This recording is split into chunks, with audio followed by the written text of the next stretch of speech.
Jadi kita juga mengamalkan dari ahli ya. InsyaAllah berjaya masih kita akan seorang ahli wajah harusnya berguna menjadi insyaAllah. Astaghfirullahaladzim. Alladzi la ilaha illa huwal hayyul qayyum. Bismillahirrahmanirrahim. Ila hadratin Nabi al-Mustafa Rasulullah sallallahu alaihi wasallam. Sya'unillahi lahumul Fatihah.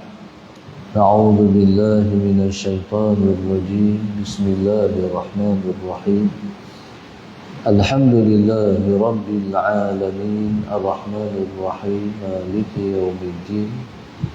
Iyyaka na'budu wa iyyaka nasta'in. Ihdinas siratal mustaqim. Siratal ladzina an'amta 'alaihim ghairil maghdubi 'alaihim waladdallin.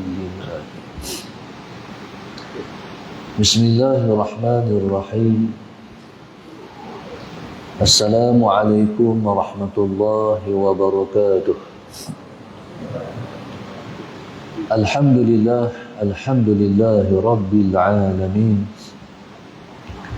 Wassalatu wassalamu ala abil qasimil amin wa ala alihi wa sahbihi ajma'in.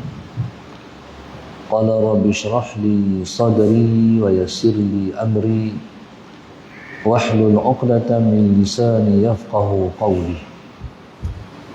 Subhanaka la 'ilma lana illa ma 'allamtana innaka antal alimul hakim.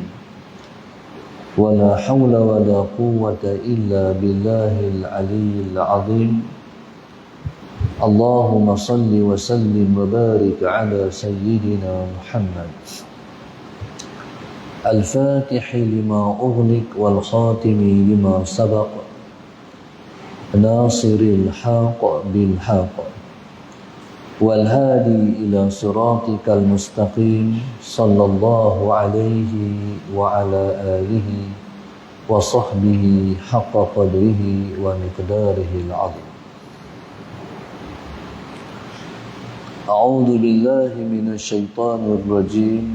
Bismillahirrahmanirrahim.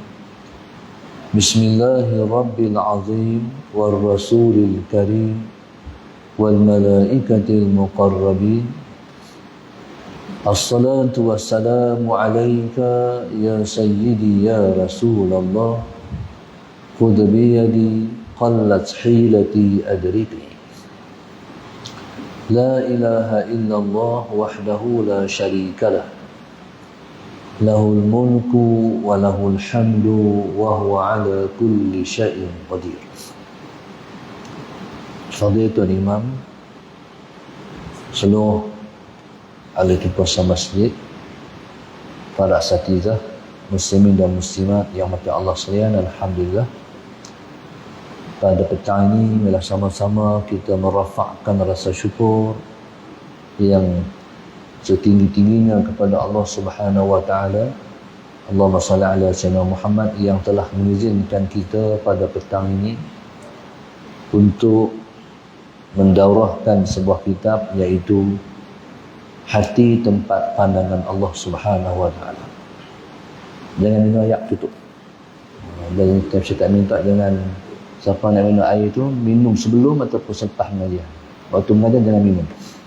InsyaAllah. Hati Tempat Pandangan Allah. Allahumma salli ala sayyidina Muhammad. Kitab ini diilhamkan kerana satu tujuan yang paling utama dan paling besar sekali, iaitu akhirat ialah merupakan tujuan daripada kehidupan kita. Hidup di dunia ini, Allahumma salli ala sayyidina Muhammad, ialah hidup yang bertujuankan akhirat ataupun bermatlamatkan kehidupan yang abadi di alam akhirat. Kitab ini ditulis ialah untuk menjadi tazkirah yang paling utama kepada si penulis, yang kedua berbaktinya untuk umat Muhammad sallallahu alaihi wasallam. Dalam ayat yang diketengahkan di situ, iaitu pada muka surat 1, Allah Subhanahu wa taala berfirman, yauma la yanfa'u malun wala banun illa man atallaha biqalbin salim. Hari akhirat ialah hari yang tidak bermanfaat harta benda, begitu juga anak pinak, melainkan siapa yang datang bertemu Allah Subhanahu wa taala dengan hati yang sejahtera. Tuan-tuan muslimin dan muslimat yang dirahmati Allah sekalian,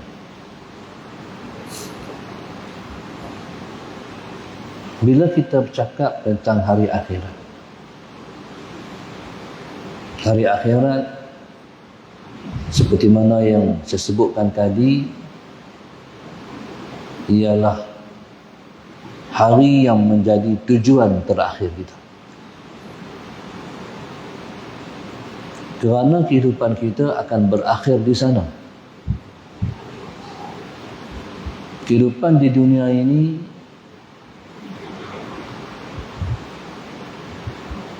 manusia mengambil manfaat banyak daripada harta benda dan anak pinak. Maka Allahumma salli ala sayyidina Muhammad, harta benda menjadi tujuan manusia hidup di dunia. Begitu anak-anak menjadi keperluan hidup di atas muka dunia. Di dunia, siapa yang tak memiliki harta, siapa yang tidak memiliki wang ringgit, maka dia menghadapi kehidupan yang susah dan kemungkinan menderita hidup di dunia. Begitu juga Allahumma salli ala sayyidina, orang yang tidak memiliki anak-anak. Kita pernah jumpa orang yang tak memiliki anak. Satu orang tua perempuan, setiap malam menumpang tidur di rumah orang, dan dia takut nak tidur seorang-seorang di rumah. Bila menjelang maghrib, pilah rumah jiran sebelah, tumpang nak tidur. Esok lepas subuh balik rumah balik. Esok maghrib pergi rumah orang tu pula. Itulah isunya bila mana tak ada anak. Begitulah juga manusia memerlukan anak pinak untuk menyambung legasi. Bagi contoh, orang berniaga. Kalau perniagaannya besar, empayar perniagaannya luas, tak siapa lagi yang dia nak turun kalau bukan anak-anak. Dekat anak-anak lah dia nak buat turun legasi perniagaan dan harta benda dia. Begitu juga orang yang ada pondok. Tok Guru bila mana ada pondok, dia sudah fikir, pondok dia ni kalau tak ada, kat siapa yang dia nak langsungkan kalau bukan anak-anak. Dan Tok Guru kalau tak miliki anak laki-laki, dia cari menantu untuk sambung pondok dia. Begitulah keperluan anak-anak untuk meneruskan legasi kita. Demikian juga anak-anak diperlukan untuk melangsung keturunan kita. Sallallahu. Orang yang tak memiliki anak, berarti namanya tamat dengan dia. Siapa yang ada anak, maka namanya disebut lagi lepas daripada dia mati. Begitulah di dunia, manfaatnya harta, manfaatnya anak-anak. Tapi tidak di akhirat. Akhirat, anak-anak harta benda tak guna. Cuma yang guna satu saja, iaitu qalbin salim, Siapa balik berjumpa Allah dengan hati yang sejahtera. Maka sebab itu kalau kita mengaji berkenaan dengan perjalanan pada Allah Subhanahu wa taala, di sana ada satu penyakit yang dipanggil syirik khafi. Syirik khafi ni semua orang ada, kecuali nabi-nabi alaihi wassalatu wassalam. Beranak main ke dunia, dia keluar sekali dah dengan syirik khafi. Syirik khafi ni iaitu merasakan kewujudan diri. Maka sebab itu Tok Kenali berpesan dalam satu kalam hikmahnya, jaga-jaga merasakan diri kamu ada. Jadi Allahumma salli ala sayyidina Muhammad, bila mana seorang tu meletakkan dalam dirinya makhluk, demikian juga meletakkan dalam dirinya diri dia sendiri, berarti dia sudah bersyirik khafi. Maka tugas daripada dia ialah untuk memproseskan daripada dalam diri dia untuk mengeluarkan syirik khafi. Dia dipanggil qalbin salim. Maka wajiblah setiap manusia bersama Sayyidina Muhammad membersihkan dirinya daripada makhluk, iaitu membersihkan diri daripada diri dia dan makhluk, sehingga dalam hatinya tidak ada melainkan hanya ada satu, ada saja, Allah. Tuan-tuan, subhanallah, Allahumma salli ala sayyidina Muhammad, dia dipanggil qalbin salim. Siapa balik jumpa Allah dengan hati yang bersih, maknanya balik bertemu Allah dengan tidak ada dalam hatinya selain Allah dan kebesaran makhluk, melainkan hanya kebesaran Allah subhanahu wa ta'ala. Tuan-tuan, maka dia adalah satu perjuangan. Allahumma salli ala sayyidina Muhammad. Dan kita mesti mengusahakan usaha yang murni ini dengan bersungguh-sungguh. Jadi melalui proses-proses yang tertentu. Yang pertama mestilah melalui ilmu pengetahuan.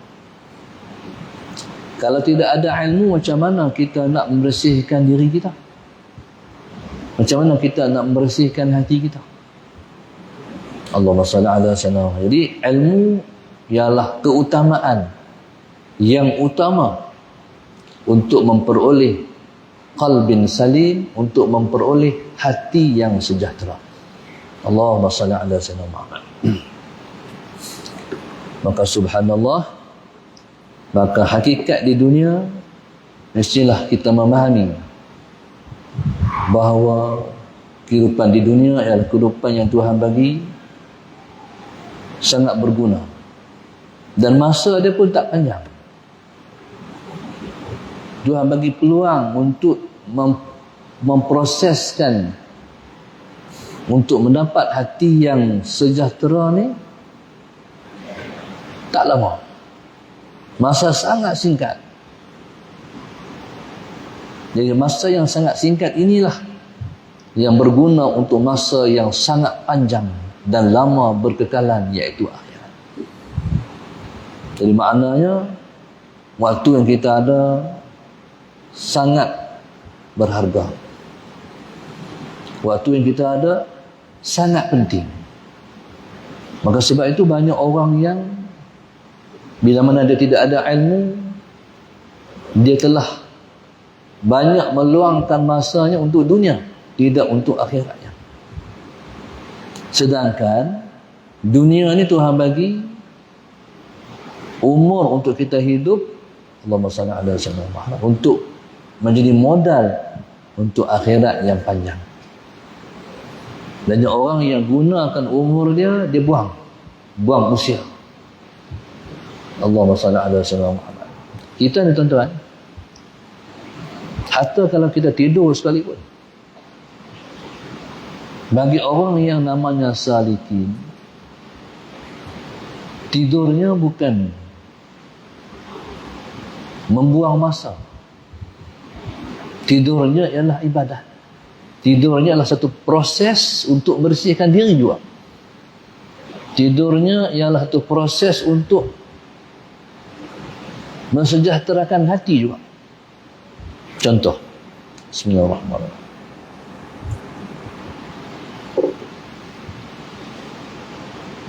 Bagaimana boleh kita faham situasi ini? Contoh, kita tidur malam. Bila mana kita tidur, Sallallahu Alaihi Muhammad, kita niat, saat lagi aku nak bangun tahajud. Setiap orang yang memasang niat dan azam nak bangun berqiyamul lail, maka sepanjang malamnya itu, sepanjang dia tidur itu, dikira dia berqiyamul lail.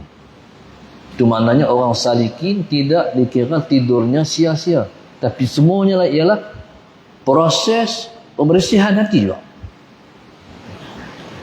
Maka sebab itu Nabi kita SAW mengajarkan doa nak tidur dan doa nak bangkit daripada doa bangun daripada tidur. Maknanya orang yang memulakan tidurnya dengan doa dan menamatkan tidurnya dengan doa, berarti tidurnya ibadah. Kenapa? Sebab tahajud dia tak boleh buat kalau kita tak tidur. Betul tak? Jadi bila mana kita nak bangkit tahajud, nak sembahyang sunat tahajud, kita kena tidur. Jadi tidur itu ialah ibadat. Sesuatu yang tidak sempurna melainkan dengan sesuatu, melainkan sesuatu itu menjadi wajib. Ma la yutimul wajib illa bihi fahuwa wajib. Setiap benda yang tidak sempurna dengannya, melainkan hak tu kena buat, maka sesuatu itu namanya sesuatu yang wajib. Nak bangun tahajud, tak tidur, mana boleh jadi tahajud? Maka tidur itu ialah ibadah. Allahumma salli ala sayyidina Muhammad. Dan tidur juga ialah merupakan satu muhasabah kepada akhirat. Tidur juga ialah satu muhasabah kepada akhirat. Allahumma salli ala sayyidina Muhammad. Kalau tidak, mana tidak Nabi sebut an-naumu akhul maut. Tidur itu saudara bagi mati. Allahumma salli ala sayyidina Muhammad. Tidur itu saudara bagi mati. Kama tanam kadzalika tamus. Kama tastayqid kadzalika tub'ats, kata Rasulullah. Nabi sebut tidur itu saudara bagi mati. Allahumma salli ala sayyidina Muhammad. Seperti mana kamu tidur, begitu kamu mati. Allahumma salli ala sayyidina Muhammad. Seperti mana kamu bangun daripada tidur, begitu kamu bangun daripada kubur. Jadi Nabi kita telah pun mengikat tidur dengan mati. Nabi mengikat tidur dengan mati. Nabi mengikat tidur dengan akhirat. Sebab mati ialah permulaan akhirat. Allahumma salli ala sayyidina. Cuba tengok pada muka surat 5, pada muka surat 3. Nabi sebut innal qabra awalu manazilil akhirah. Fa in naja minhu fama ba'dahu aisar. Fama ba'dahu aisaru minhu. Wa in lam yanju minhu fama ba'dahu ashaddu minhu. Nabi sebut kubur ialah merupakan awal-awal perhentian akhirat. Sesiapa yang selamat di alam kubur, maka perhentian-perhentian yang bakal ia tempuh semakin mudah. Sesiapa yang tidak selamat di alam kubur, maka perhentian-perhentiannya selepas itu semakin payah. Jadi subhanallah, kalau kita nak tahu macam mana kita mati ataupun kita menempuh alam akhirat, tengok tidur macam mana. Kalau tidur, kita begitu protokol sekali. Selepas kita baca semua-semua yang kita tahu Nabi kita buat, akhir kita sebut la ilaha illallah. Esok orang tu mati pun dia akan kata la ilaha illallah. Seperti mana dia tidur, begitu dia mati. Dan kita boleh cam juga seorang tu akan bangun daripada kubur macam mana dia bangun daripada tidur.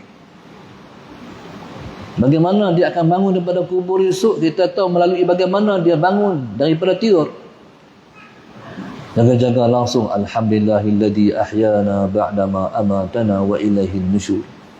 Segala puji bagi Allah yang telah menghidupkan kami selepas ia mematikan kami, kepadanya lah kita semua akan kembali. Itulah dia akan kata lepas dia bangun daripada kubur. Jadi tuan-tuan, subhanallah, sallallahu Muhammad.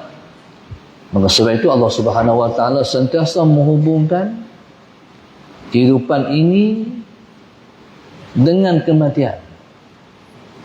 Sebab kematian ialah merupakan permulaan kehidupan di alam akhirat. Maka sebab itu kita kena faham hakikat hidup di atas muka dunia.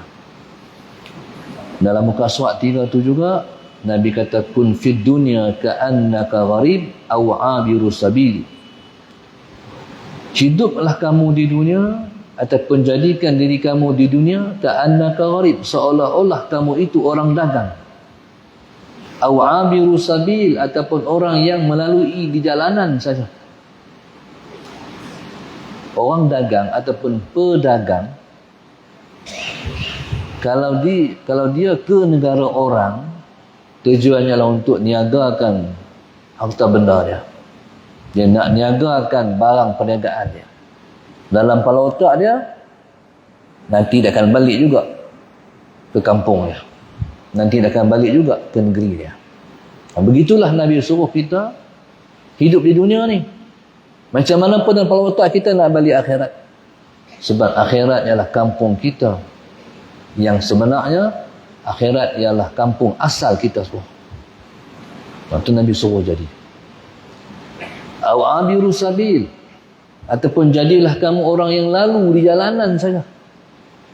Orang yang nak pergi Kuala Lumpur, dia kena berhenti di RNR. Berhenti, rehat, sempurnakan bekalan yang telah habis, meneruskan lagi perjalanan. Begitu yang Nabi suruh, Nabi kita lakukan. Yang Nabi suruh kita semua melakukan. Dalam muka surah 4 didatangkan dengan ayat, datangkan dengan hadis, ad-dunya mazra'atul akhirah. Dunia ialah tempat bercucuk tanam untuk negeri akhirat. Makna di sini kita nak menanam tanam-tanaman yang kita nak mengutip hasilnya di akhirat esok. Sebab pahala tidak disediakan di dunia. Pahala Allah Subhanahu wa taala sediakan di akhirat. Cuma di sini tempat kita bercucuk tanam. Nak ambil hasil di negeri akhirat. Jadi hadis-hadis yang datangkan ini datangkan untuk menekankan terhadap makna daripada ayat yang saya bawa pada awal tadi. Hari akhirat, hari yang tak guna harta benda, anak pinak, melainkan siapa-siapa yang balik bertemu dengan Allah dengan hati yang sejahtera. Allahumma salli ala sayyidina Muhammad.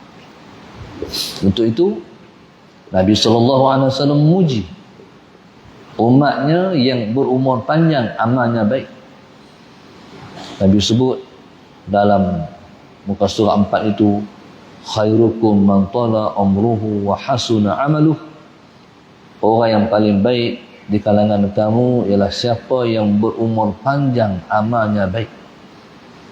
Orang yang paling baik di kalangan kamu, Allahumma salli ala sayyidina Muhammad, sesiapa yang berumur panjang, amalnya baik. Ya subhanallah, maka beruntunglah. Yang pertama, siapa yang umurnya panjang. Dalam muka surat 5 itu datangkan kalam Imam Ghazali rahimahullah ta'ala. Ya, Imam Ghazali sebut, umruka ra'su malika. Umur engkau ialah modal engkau. Jadi bila kata umur ni modal, modal ni penting. Kalau kita nak berniaga, kita kena ada modal. Modal lah yang akan menjadikan kita mendapat untung. Allah Subhanahu wa taala, Allahumma salli ala sayyidina Muhammad, telah memberi kepada kita satu modal. Siapa yang Tuhan bagi umurnya panjang, berarti modalnya besar. Siapa yang Allah bagi umurnya pendek, jadi modalnya tak banyak. Kadang-kadang Allahumma salli ala sayyidina Muhammad, kadang-kadang pengiraan kepada umur itu pada bukan angka sangat, tetapi pada pengisian yang kita isi dalam umur tu. Contoh, mungkin ada orang yang umurnya macam Imam Nawawi, umur setakat 45 ya, tapi ratusan kitab dia karang. Mungkin seseorang itu, Allahumma salli ala sayyidina Muhammad, umurnya tak panjang pun, tapi penuh dengan amal ibadat. Maka orang tersebut dikira berumur panjang sebab diukur pada pengisian.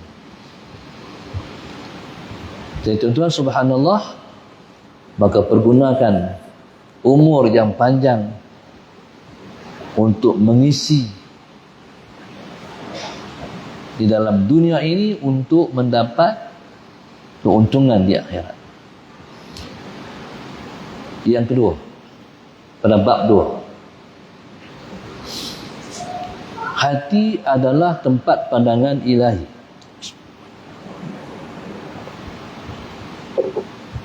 Di situ datangkan satu ayat, innal ladzina amanu wa amilus solihat sayaj'alu lahumur rahmanu wudda.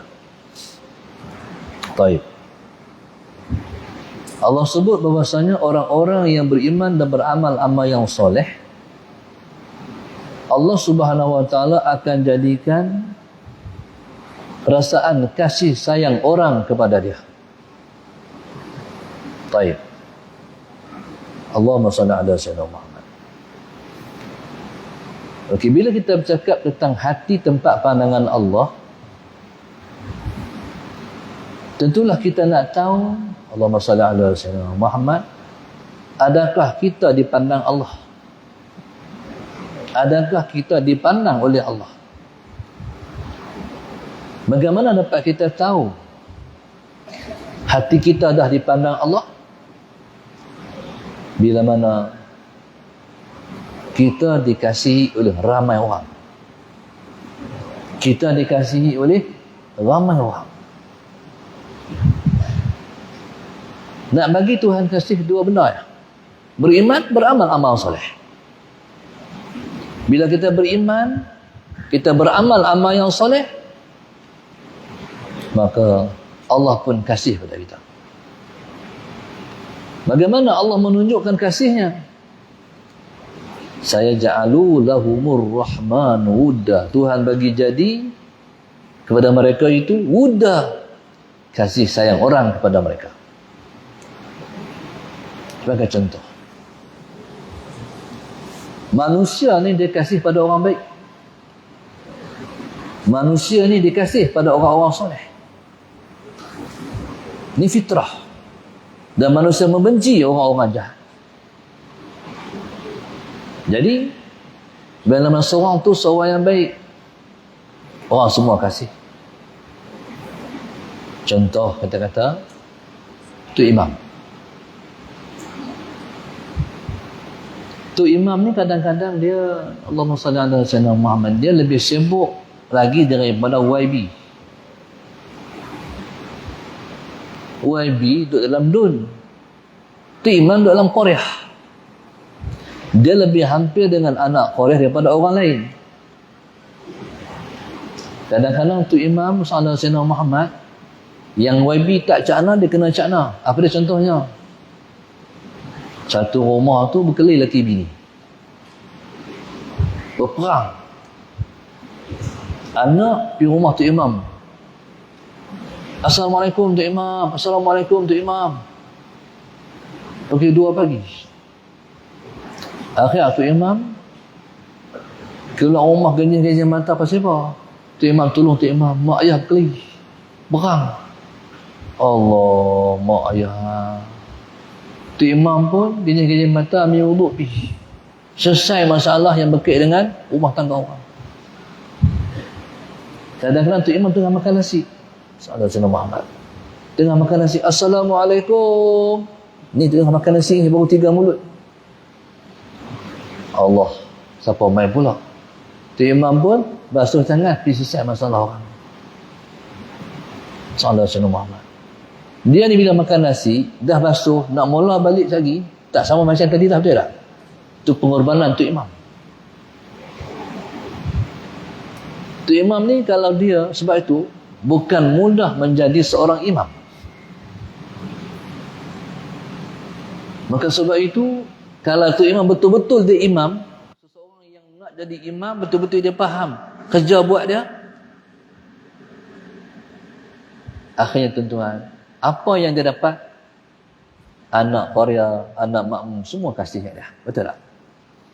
Macam mana ketika mana hari pemergian dia? Orang semua akan rasa kehilangan. Itu maknanya orang kasih kepada orang yang soleh.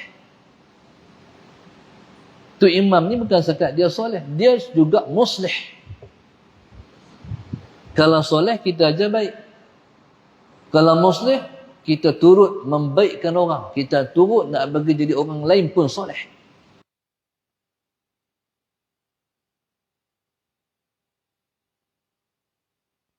Tu yang sebut. Kata fitrah manusia akan kasih kepada orang yang baik. Jadi orang yang baik ialah orang yang disebut dengan beriman dan beramal amal yang soleh. Kalau kita setakat beriman je, kita tak beramal amal soleh, kita tak lagi, kita masih belum lagi dapat disebut orang yang soleh. Lebih-lebih lagi kalau seseorang tu beramal amal yang soleh tanpa berimam, lagi out. Kalau kita nak confirmkan dia seorang yang soleh, mesti beriman dan beramal amal yang soleh. Allah Subhanahu Wa Taala seringkali mengikat keimanan kepadanya dengan akhirat. Contoh, Allah sebut laqad kana lakum fi rasulillahi uswatun hasanah liman kana yarjullaha wal yawmal akhir. Sesungguhnya pada diri Rasulullah sallallahu alaihi wasallam itu ada contoh teladan yang baik bagi sesiapa yang mengharapkan Allah dan hari akhirat. Kerana Allah kembang di antara dia dan akhirat. Begitu juga Nabi kita sallallahu alaihi wasallam.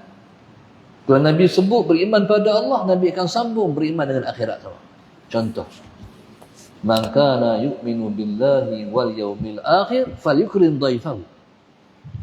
Nabi sebut, Allahumma salli ala sayyidina Muhammad, sesiapa yang beriman dengan Allah dan hari akhirat, maka dia hendaklah memuliakan tetamunya. Nampak tak? Allah bila mana dia sebut tentang beriman pada dia akan kembar dengan hari akhirat. Maka inilah poin tempat pandangan Tuhan. Beriman, beramal amal soleh. Bila kita beriman dan beramal amal yang soleh, ketika itu Allah pun pandang kita semua dengan pandangan rahmat. Dan tempat pandangan Allah ialah di hati kita. Allahumma salli ala sayyidina Muhammad. Dalam muka surat 8. Nabi sebut, innallaha la yanzuru ila suwarikum wa amwalikum walakin yanzuru ila qulubikum wa a'malikum. Bahwasanya Allah Subhanahu wa taala tidak melihat ia kepada rupa paras kamu.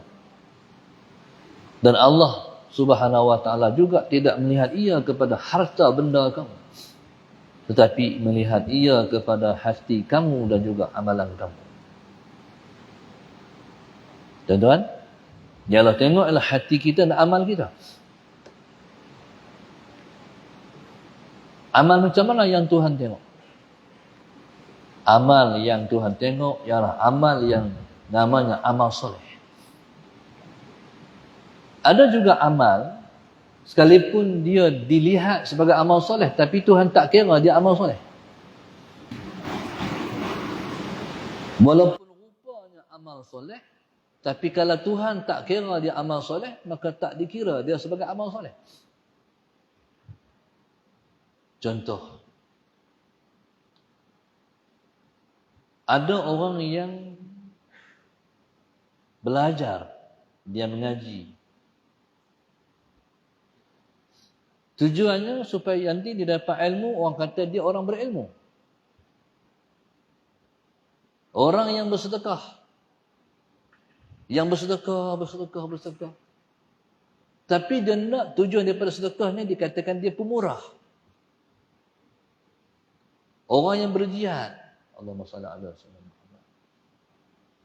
Berjihad dilihat pada zahir. Macam dia memperjuangkan Islam.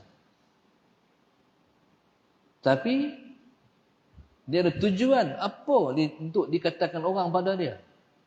Untuk dikatakan dia hebat, untuk dikatakan dia berani. Kadang-kadang tuan-tuan, Tuhan bila mana dia tengok hati kita, dia nak keluar daripada hati perut tu, dia buat satu isu ataupun sesuatu situasi. Contoh, satu orang, Allahumma salli ala sayyidina Muhammad, orang tengok dia memperjuangkan Islam. Dia seorang aktivis, contoh. Sampai dia merelai dia masuk penjara. Allahumma salli ala sayyidina Muhammad. Lepas tu pada hari dikeluarkan daripada penjara, orang sambut contoh. Orang kata dia wira. Tapi dalam hati dia tidak ikhlas perjuangan dia. Tuhan akan buat keluar juga haklah hati perut dia.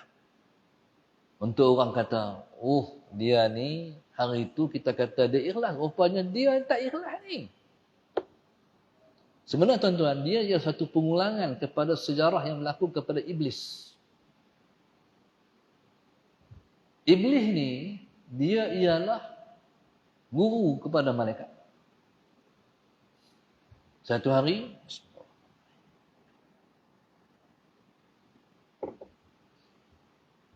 dia tengok tulisan di Lauhul Mahfuz. Di tulisan itu termaktub bahawa akan ada seorang malaikat yang akhirnya dia dipotong daripada senarai para malaikat dan dia akan mati kafir. Dia balik daripada melihat tulisan tu, dia sebut pada himpunan para malaikat. Para malaikat semua menangis. Bahkan para malaikat minta, wahai Tok Guru kami, tolong doa keselamatan iman kami. Dia pun angkat tangan, berdoa, meminta keselamatan iman para malaikat. Sedangkan sebenarnya Allah Subhanahu Wa Taala maksudkan yang akan mati kafir dia sendiri. Ta'udzubillah min dzalik. Tuan-tuan, apa isu dia? Isu dia, bila mana Allah Subhanahu Wa Taala mencipta Nabi Allah Adam, Allah suruh malaikat semua sujud dekat Nabi Allah Adam. Allahumma salli ala sayyidina Muhammad. Cuma dia yang tak sujud. Okey. Para malaikat ni, mereka meletak sangkaan yang sangat baik kepada Azazil. Nama dia sebelum Iblis ialah Azazil. Cerita dia macam ni. Bumi kita ni, selepas dihuni oleh para malaikat, dihuni oleh jin. Maka jin ni, mereka membuat kerosakan di atas muka bumi dan menumpahkan darah. Berbunuh-bunuh, berkelahi. Akhirnya Allah Subhanahu Wa Taala mengarahkan Azazil untuk mengetuai operasi yang hebat ni. Iaitu untuk menghalau jin daripada muka bumi. Bila Allah arahkan dia, maka dia pun plan. Dia ada plan, perancangan macam mana nak buat. Sebab jin ni bukan sembarangan. Jadi dia pun nak kena ada satu plan yang kemas untuk menghalau jin daripada muka bumi. Maka yang mengetuai itu ialah Azazil. Malaikat yang diarahkan untuk menjalankan operasi ini ialah malaikat yang duduk di langit pertama. Maka turunlah Azazil dengan para malaikat ni menjalankan satu operasi yang hebat.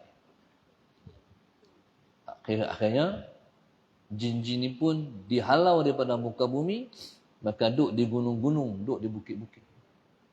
Tempat manusia duduk, maka tak boleh duduk. Ni tanah datar ni, tempat yang boleh didiami dan dihuni, maka tak boleh duduk, maka kena duduk di gunung-gunung, di bukit-bukit.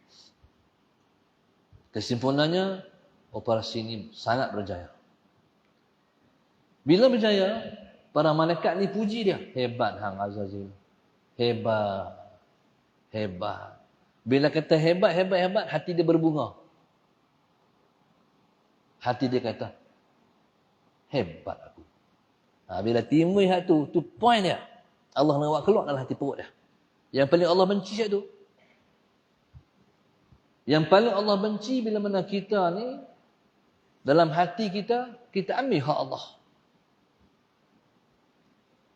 Al-kibriya'u ridai wal-azamatu izari, kata Allah.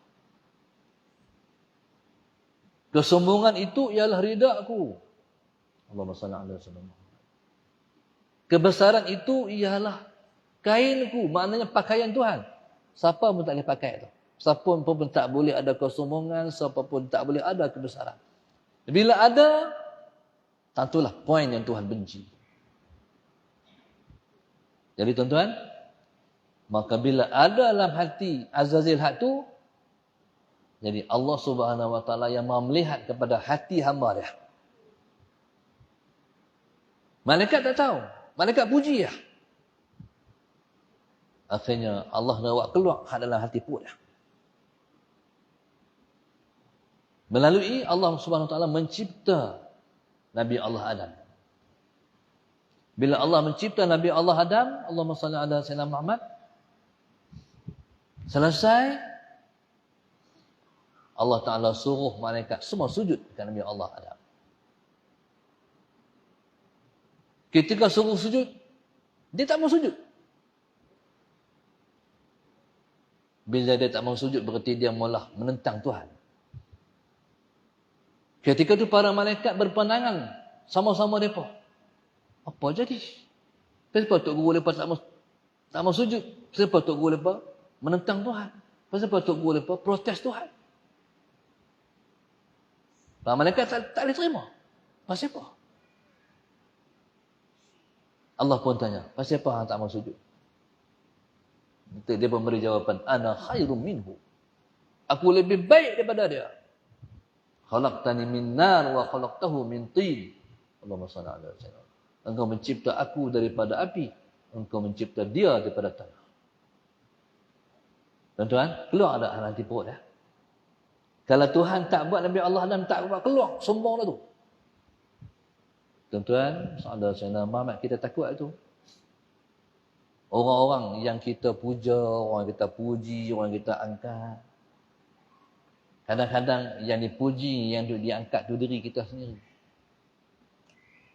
Kalau kita tak bertaubat, nanti Allah akan buat keluar daripada hati kita, benar hak dia, hadutlah hati tu. Yang orang tak tahu. Akhirnya orang tahu, rupanya dia macam mana. Zaman Rasulullah ada satu orang berjuang. Hebat. Para sahabat pun main pada Rasulullah. Dia berjuang hebat. Dia berani. Dia sekian-sekian. Sekarang Nabi kata, dah. Nabi kata, dah. Bila Nabi kata tidak, para sahabat heran. Pasal apa? Akhirnya, para sahabat ambil cakna.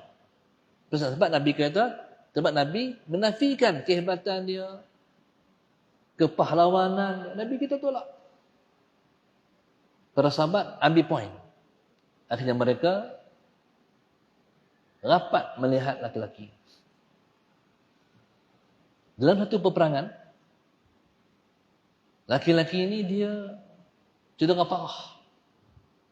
Jikaman pedang. Orang pembawa masuk dalam kemah. rawat. Lepas tu waktu orang lain pakat keluar, tinggal dia seorang, dia tak tahan. Dia ambil pisau, letak tempat tikaman tu, derap perut dia. Ada para sahabat ikut rapat. Akhirnya dia mati. Barulah para sahabat ni faham. Para sahabat faham. Nabi nafi sebab Nabi tahu kesudahan akhir. Kalau dia tahan, sabar di atas luka dia mati syahid. Tapi dia tak sabar, dia bunuh diri dia. Tuan-tuan, subhanallah. Maka Allahumma salli ala Sayyidina Muhammad. Akhirnya bila mana Azazil tak mau tunduk, ketika itu 2 orang malaikat menangis. Jibril dan Mikail. Bila Jibril dan Mikail menangis, Allah tanya, "Pasal menangis?" Kata malaikat Jibril, kata malaikat Mikail, "La amanu makrah." Kami rasa tak aman daripada tipu daya engkau. Kami tak tahu apa lagi perancangan engkau. Baru malaikat faham. Allah Subhanahu Wa Taala mencipta isu Nabi Allah Adam sebab dia nak keluarlah hati Azazil. Kata Allah pada malaikat Jibril, pada malaikat Mikail, "Hakadha fakuna." Hampa kena di macam ni, kata Allah. Kamu semua kena di macam ni. Maka subhanallah, sallallahu alaihi Muhammad, maka ketika itulah Allah tukar nama dia, Allah tukar rupa bentuk dia. Ketika itu kata Jibril alaihi salam, "Ya Rabbi, la tughayyir, la tubaddil ismi wa la tughayyir. La tubaddil ismi wa la tughayyir jismi." Ya Allah Tuhanku, jangan engkau ubah namaku, jangan engkau ubah bentuk rupaku. Azazil, Allah tukar namanya menjadi iblis.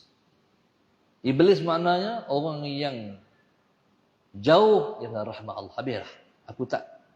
Aku tak kasih dah kat.